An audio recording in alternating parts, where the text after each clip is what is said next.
Ito pa ha, ito pa. Sa bisa po ng Executive Order number 110, nagdeklara po ang ating mahal na Pangulong Bongbong Marcos Jr. ng State of National Energy Emergency at ipinag-utos ang pagpapatupad ng uplift upang tiyakin ang sapat at matatag na supply ng enerhiya. So tuloy-tuloy sa serbisyo at suporta sa mga apektadong sektor. So ano itong uplift na ito? Baka mamaya makalimutan nyo. Mga Duterte Dayad supporters, alam nyo ba to? Ha? Do I need to discuss this one? Ginoo ko, Lord. Do mag-lecture lang ako nito eh. Kapag i-discuss ko to, mag-lecture talaga ako, guys. Tomas, ingat palagi, Idol Glenn. God bless us all. Maraming salamat. Pag i-discuss ko to, hindi na yung topics ko ang ma-discuss ko. Alam mo, iba naman talaga tong vlog. Iba talaga ako na klaseng vlogger ba? Iba yung nakalagay dyan sa screen, iba naman ang laman ng dinidiscuss ko. Kaya kung awayin ako ng mga DDS, kasalanan talaga nila. Kasi, hindi pa ako nag-umpisa. Ang introduction ko, ibang topics. No? Kaya total, mahalaga naman ngayon para maintindihan natin itong tinatawag na National Energy Emergency. Okay? Na kung saan ay dineklara po ng ating mahal na Pangulo sa bisa ng Executive Order 110, mabuti siguro i-discuss natin to para malaman ng karamihan. Gusto ninyo? Comment down below. Kung gusto nyo, wala tay ano kay na-remit na magudang solicitation. Wala tay pang merienda. Naubos na.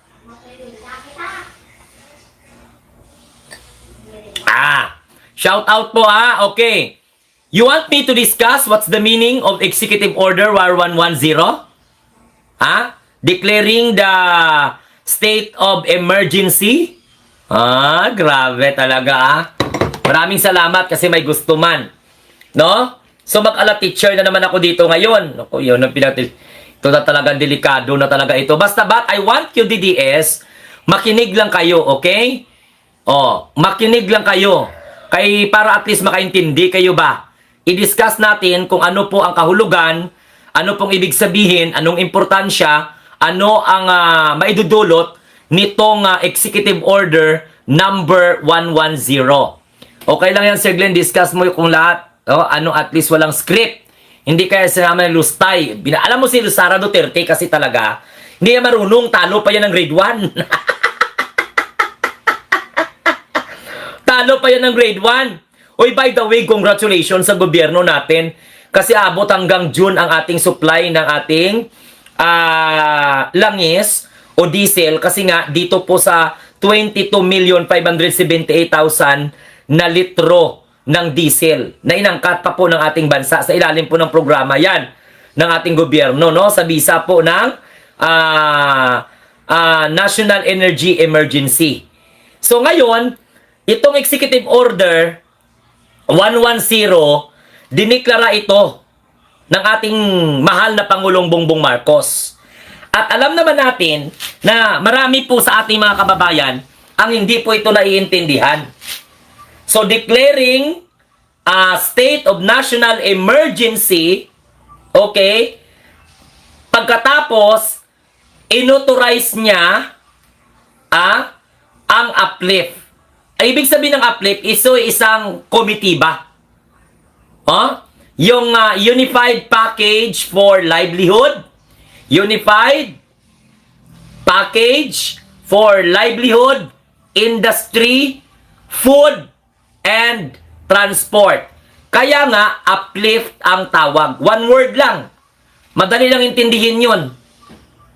So, ibig sabihin ng uplift is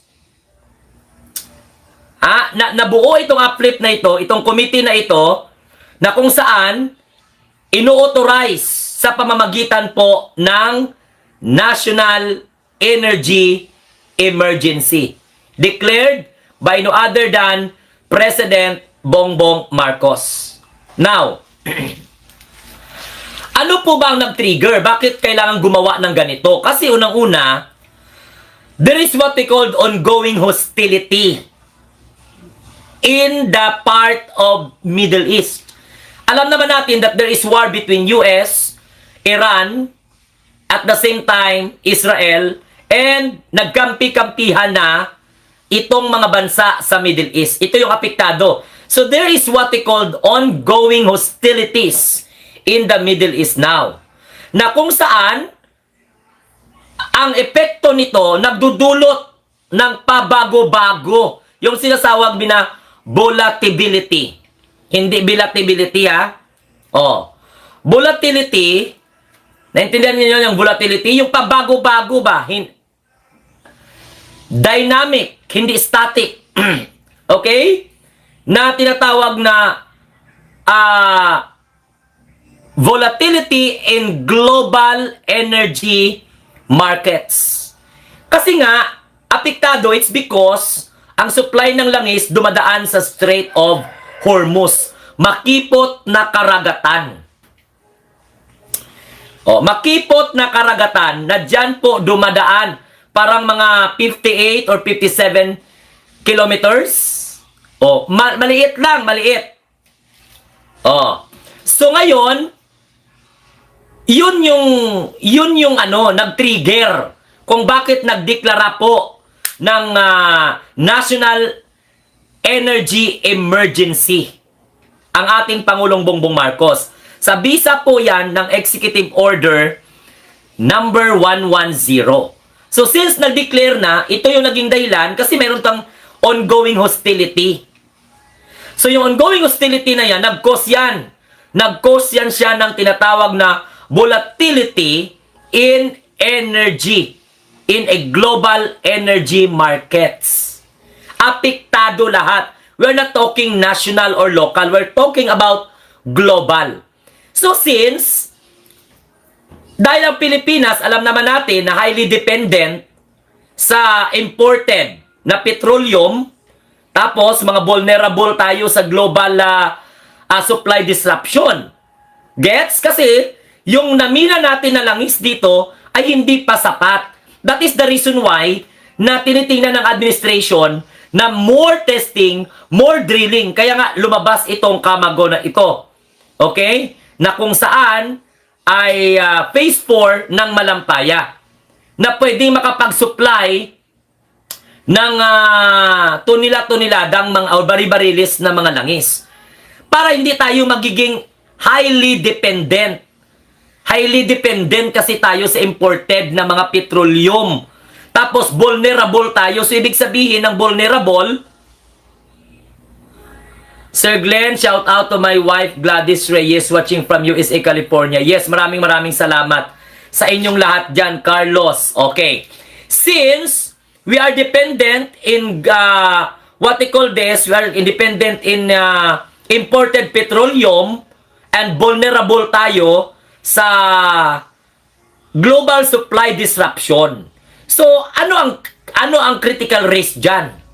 Siyempre, may potential disruption talaga sa supply natin. Not only in the Philippines, but of course, global. May tinatawag na potential disruption of global oil supply chain. Apektado lahat. Just like what happened in Russia and Ukraine, nagkaroon sila ng conflict. So what happened is, tumaas po ang gasolina. How much more pa yan sa Middle East? Diyan pa dumadaan sa Strait of Hormuz ang mga tanker. So mayroon tayong potential na disruption of global oil supply chain. So include dyan yung posible na pagsarado ng Strait of Hormuz. May posibilidad na magsarado. Actually, madaanan mo pa pero pahirap. Pero may posibilidad talaga nga magsarado. Okay lang kung ang magsarado niyan at magkontrol niyan ay hindi po pansariling interes ang iniisip. Naturalmente, gwardiyahan din ng Iran ang kanilang teritoryo laban sa Amerika. So yan yung mga critical risk. So since may critical risk, yan ang dahilan. Nag-trigger po, nagkaroon po, tapos ang Pilipinas vulnerable pa sa global petroleum disruption or yung tinatawag na global supply disruption. Hindi po tayo makakaligtas dyan. Wait lang guys, painom muna ako ha.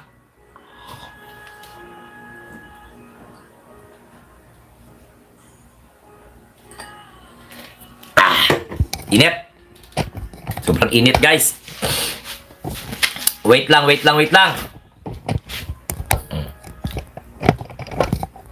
Para klaro na pag-discuss natin ba na ngayon, there is what we call, ano ang tinatawag na, ano ba yung core of declaration? Magaling si PBBM cause nagawa niyang mga executive na mag-work talaga on hand sa mga rules nila. Silently planning, but astig pag nagpakita siya ng mga outcome ng proyekto nila. Correct. O, bago tumutok, mag-tuslok. O, like and share muna tayo. Sabi ni Ma'am Eva Santos, yes, salamat sa Diyos at si PBBM ang president natin. Grabe, mahal tayo ng amang makapangyarihan sa lahat. Okay? Salamat at binigay niya ang ating mahal na Pangulo. So ano po ba ang gusto? Mahal ang presyo na may mabibili o mura na wala namang mabibiling oil? Yon. No? Kasi hindi po tayo. Sabi ni Ate Claire, pinagdadasal ni PBBM na sana magpadala si Mayor Baste ng eroplano sa ibang bansa para sakyan ng mga OFW. Wala naman. Tinikal man ang mga DDS. Now, in the Section 1 Core Declaration, sa nakakapaloob sa sinasabi nating tinatawag na State of National Energy Emergency, ang ating mahal na Pangulong Bongbong Marcos, diniklara niya ito in light of the ongoing conflict in the Middle East. At syempre, resulting imminent danger. Ano ang imminent danger na ito? Ito nga. Because we are vulnerable sa global supply disruption. At may possibility pa na magsarado ang Strait of Hormuz. So yung National State of Emergency or yung State of National Energy Emergency, maglalaps po yan ng 1 taon from the issuance. Okay? Unless extended or lifted by the President. So, sa punto na ito, mga kaibigan, ang pagdeklara po ng ating mahal na Pangulong Bongbong Marcos, may 1 year, may 1 year na timeline. Pero, pwede diyang i-extend o pwede namang tanggalin.